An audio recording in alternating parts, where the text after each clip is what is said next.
about it. Okay, cool. I just jumped into it because I knew you were wrapping it up, and I want to get into this conversation. Welcome to the Be Better podcast right here. Your host, Kevin Allen, and we are on the Prayed Up Network. And, the unique part just before we got into the studio here, and my new friend Lee from Australia, folks. Yep, we got the old, I don't know, I'm going to try to do an accent, and I'm going to really do a terrible job, Lee. But we connected with Lee on social media platforms where you get to meet people across the world. And the amazing part is you can now communicate with all this technology. And the conversation we're going to have with Lee is about empowerment and about self-growth, coming back from some negative times. I'm very public, folks, about my sobriety, my battle back from losing everything in my life to where I am now, and the journey continues. And Lee, let's talk about your journey. Welcome to the Be Better podcast from Australia. How you doing, my brother? Yeah, good. Thanks for having me, Kevin. Happy to be here. It's a real pleasure. And I think most of the people that watch me would just prefer for me to shut up most of the time anyways, but just to hear you speak, I think they'd be more excited to hear that Australian dialect, because they all love it over in this country. They do. Let's talk a little bit about you in Australia. Where you're located, and tell me a little bit about you, your upbringing and where you grew up in Australia. Yeah, sure. So at the moment, I'm near Sydney, up in the Blue Mountains, Katoomba. I don't know if you get the advertisements for the Three Sisters and the Skyway over there. But yeah, I grew up just west of here, little town called Dargan.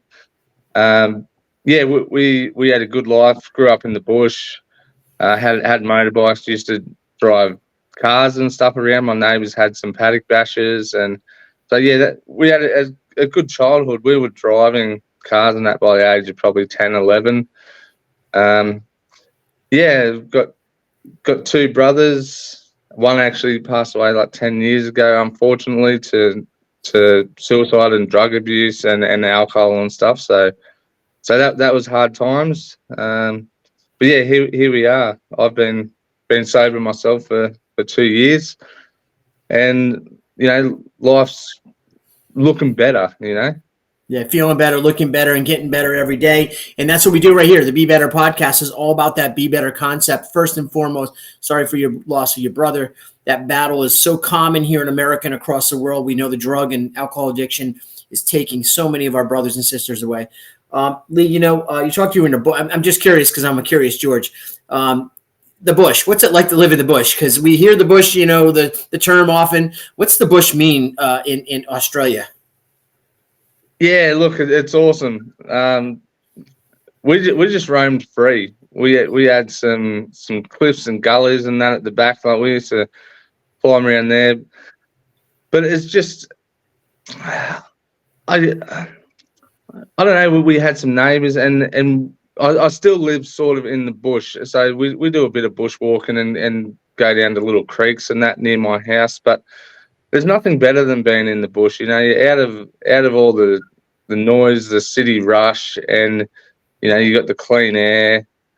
Yeah, you just get dirty and enjoy yourself. Is hunting, and I don't know. I know that you have anti-gun laws and all that stuff, but is hunting popular in Australia? Is it with bow hunting or anything? It is popular, yeah. I don't personally do a lot of hunting, but like out west where they have more farming and stuff, there's all the roos and stuff wreck the fences and stuff. So a lot of people get rid of all the roos and things from their property because they just overpopulate and go. How crazy. So you're seeing roos, meaning the kangaroos, obviously. Have you tackled with a kangaroo? Have you knocked out a kangaroo or been knocked out by a kangaroo yourself? I haven't. No, I haven't. We do get them where we are, but I tend not to get too close to the wild animals. But hey, there are some things on the internet about people having fights with kangaroos. Do you know anybody that's fought with a kangaroo in your neighborhood or you're growing up? I mean, because you see those things and it's like, those things are so massively muscular. They look like Joe Rogan coming on you, just like mad and angry, right? They are. They're huge. Some of them, the big red roos and stuff. Yeah. But they're bad for the car too. I have hit a few in the car. They seem to get attracted to the lights and jump out in front of you. Oh wow! Yeah. Are they delicate? Do people eat kangaroos? I don't even know. Do they eat that Yeah, stuff? yeah, we do. Yeah, Really? I've had it quite a few times. It's not something I tend to go to. It's quite gamey meat, Yeah. similar to beef, but yeah, quite gamey in flavour and that. All right. Well, I never knew that. So today I learned something about the dietary intake of Australia. So Lee, you talked openly about your sobriety. Let's get right into it, and I think that's where we share a journey. I'm probably going on around 2 years myself. You and I must have came to grips with something in our lives. What put you into the position to make that choice? In other words, how bad were out of control were you? And talk a little bit about the situation before you chose to stop drinking. Yeah, look, like I started pretty young, around high school time, drinking on weekends with mates and that. And then when I started working, I started my butchery apprenticeship at the age of 14. And then that's when the drinking sort of started becoming more regular. By the age of 18, 20, I was drinking every day, just about. And I think for me, I knew I had a problem for a long time, and I didn't know how to stop it. And it was quite an emotional journey trying to work out a way to give up. I sort of taught myself how to drink properly. Like I guess I only bought enough for each day because I was working, and I just couldn't stop. Once I cracked that first drink, I just couldn't stop. So it was a hard battle, and I just got sick of it. I got sick of being sick every day. My relationship with my kids and my partner, just there was always something going on. Nothing. I never done anything. I sat at home and drank all the time.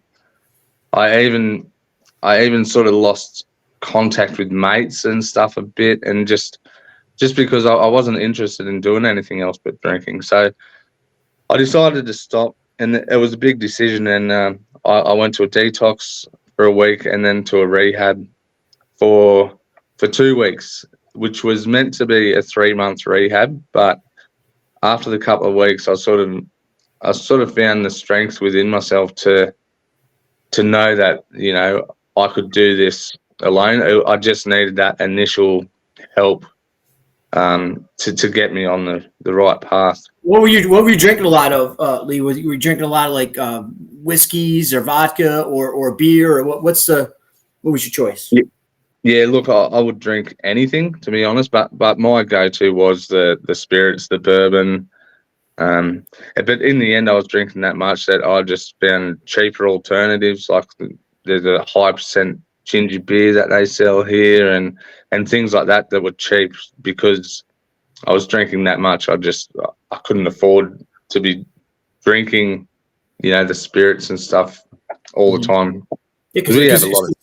your stuff there is a little more expensive even than the United States, isn't it? For cost wise, it's not cheap, right? Alcohol? No, it's huge. Our alcohol, tobacco, everything like that is taxed huge. Yeah, it's quite expensive. Is Australia a place that you like? You love. I mean, you love your country. You kind of have that love, and you feel like that's you guys are happy there. You're happy there. Yeah, I've always loved it here. I've only sort of seen the East Coast, but we went over to Perth just recently with our business for a business seminar, which was great. We got to meet some of our team. But to be honest, I never had any desire to travel until I sort of sobered up and started this business. Because even a year sober, I sort of had no direction in life. I didn't have any will to do a lot of stuff, and until I started my Enagic business, and then it opened up a whole new avenue, like with all the personal development and self belief, and knowing that if you actually want something in life, anything's achievable. Mm-hmm. So yeah, it was. So now things are sort of, my whole world's opened up. Well, putting down the bottle, stopping drinking, and getting your head clear can do amazing things for you. How old are your children? My youngest son is 10. I've got a daughter 11, and my eldest son is 13. Okay, so you got them right there. They need dad around, to walk into the bush, as we like to say, over there. And so you're going to be healthy for them. What was the biggest turnaround when you think about when you were able to? Let me rephrase the question. What was when that one moment came when you realized, wow, I'm not drinking anymore and my life is better? Do you remember that moment when you kind of got that feeling of that, wow, this is incredible? Yeah, I guess it come maybe 6 months or so after I stopped drinking, because it's always been a battle. You gotta stay focused, and once you've got that addictive personality, it's so easy to slip back into it. But I think when you're sober for a while and you look back and you look at all these things that have improved, and you look towards the future, and you think of what is possible if you actually put your energy towards it. You can achieve anything. And I think about 6 months in, I realized, like, my kids were happier, my relationships were better. Everything seemed to improve. I think I hear that story, as I've been walking in sobriety, a lot of people just talk about how food tastes different, how, experiences are different, how relationships are different. And I want to ask you a question, because you talked about how you pushed some mates away, and again, your words, and also some other folks. Were you able to reconnect with them? Were you able to, or has that changed any? Yeah, look, I do see. I've got some pretty close mates and that, but a lot of them are still in that situation where they do constantly drink, like most days, and things like that. So I guess I have reconnected in a sense, but it's also not my environment now. Like, we have a lot of barbecues and that here and that, and something as simple as going to a mate's place and cooking up some meat on the barbie, and that it doesn't interest me like it used to anymore. When you take alcohol away from it, Mm-hmm. so it's I'm those be triggers for you, Lee? Like, in other words, if you think you went there, you might get triggered. Yeah, or I can do it, but it doesn't interest me, because I know they're going to be drinking, and I guess you try and not put yourself in them situations, because one, I don't enjoy it, and it is a bit of a trigger. Like, when you're around it, you do feel like doing it more.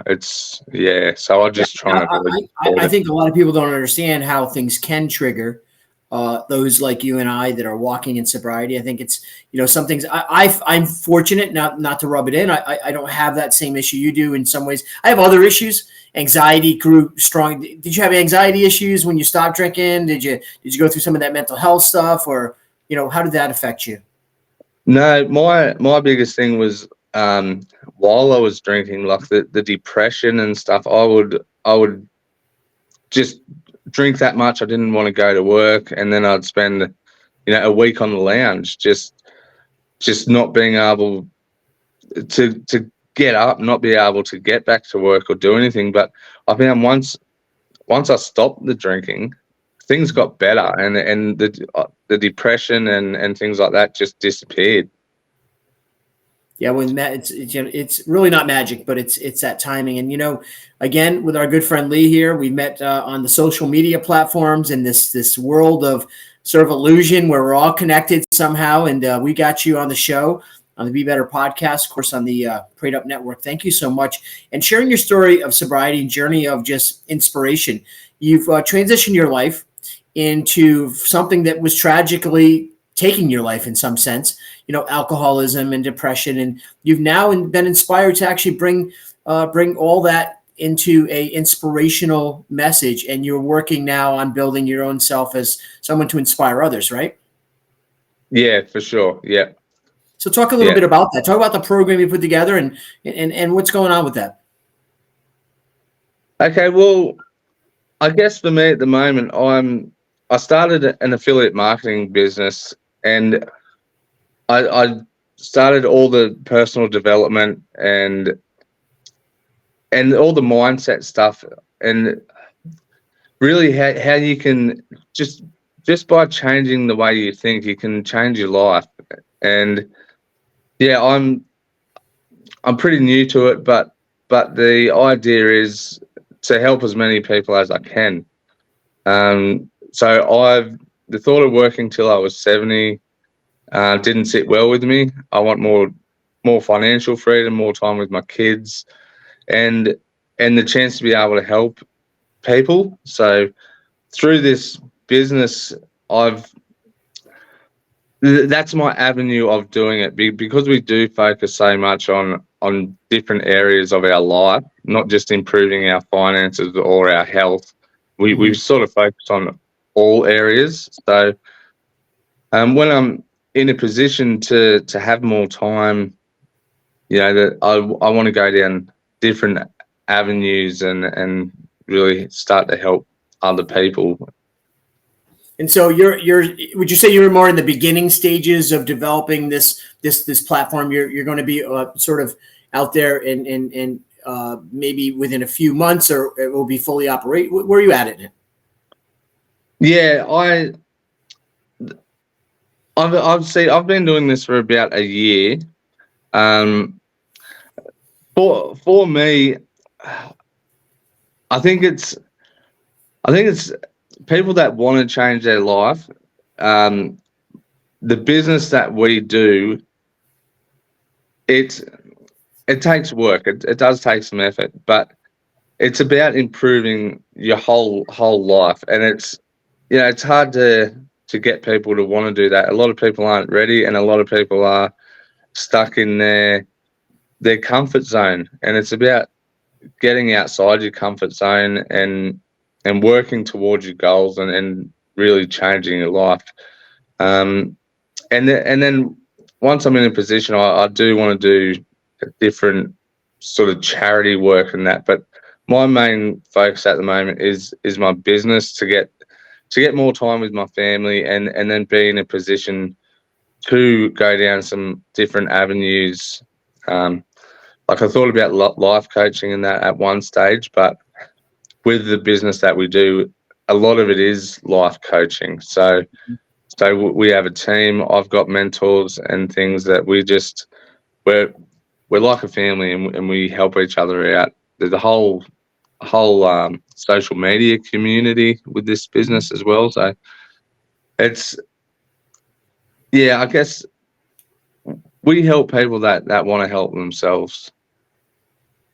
Good, good. Well, the effort is always important, and most people sometimes take that. When they transition from these points in their life where they beat these tragic things, sometimes people can't go back into that space, so they avoid helping others. I think it's very commendable for you guys, for you, and I can sense that it's a real passion. So thank you for giving back to people. And Lee, I just want to say before we kind of, we're kind of winding down, and the Australia sort of connection with you is important for us. So we want to be able to help and share your platform right here on ours. So if you want to just tell everyone, we're of course going to put all this in the, your bio, everything will be down there. Subscribe and go and follow Lee on all his platforms. Where can people find you? Tell them where to go. Check out some news, new things coming out soon. Talk about yourself.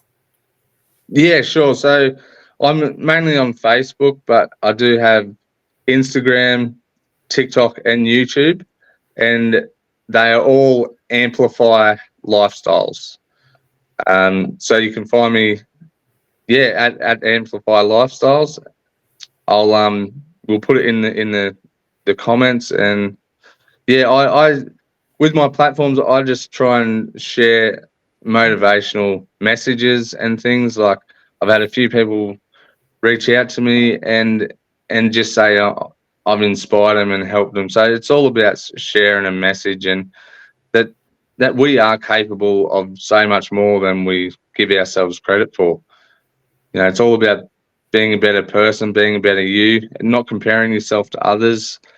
We're all on a personal journey, and yeah, when you stop comparing yourself to others and you focus on yourself, you you're in a better position. Then you're not worried about what others think. Solely our journey. I agree with you. I had some of those experiences myself in my life. From somebody who has suffered from alcoholism, addictions of many kind, also depression, and some really hopeless days in my life, I say that I'm inspired by your energy and your desire to help people. So I know we have some business to talk about at some point as well. So the next time you and I get together, it won't be on a recorded call like this for our show on obviously the Prayed Up Network, the Be Better podcast, but you and I will talk business and see what we can do to help each other and expand, what you're doing from Australia right over here to the good old United States of America. Yeah, it sounds awesome, Kevin. I appreciate you, mate. Very good. All right, back to you, man. I can't wait to talk to you again, Lee. There you go, right from the Australia. He was out talking as if I hear all these words all the time, and it was great to hear Lee saying them in that beautiful accent.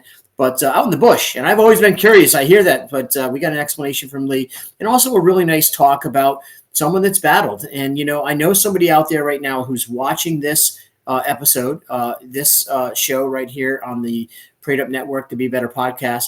You're going to probably something's going to come out of this, and you're going to think, well, maybe I have an addiction. Maybe I'm struggling. Maybe I want to change. Maybe I want to stop. If you're having trouble finding solutions, as always, I always say it, scroll on down. You can send me a message, DM me. We'll find somebody anywhere in the world. In fact, now I got a connection in Australia. So if you're in Australia and you're having a battle, we'll find you some help out there. I'm not a doctor. I'm not a psychologist. I'm not a drug and alcohol counselor. I'm a coach. I'm a coach of life, and I can help get you where you need to go. And that would be the greatest effort, the greatest thing I could do for anyone out there. So I want no one to feel like they're alone. You're not alone. You're not broke. You're not so broken that you can't come back. And I promise you that life will get better. And just like when Lee shared his journey, we want to share your journey as well. So if you have a story like this out there, please scroll down, hit the subscribe button. Make sure you're following us, of course, and then send a message to Mark, the producer. Mark, the producer, will get you booked on the show. We'd love to hear your inspirational story right here on the Be Better podcast. Have a beautiful day.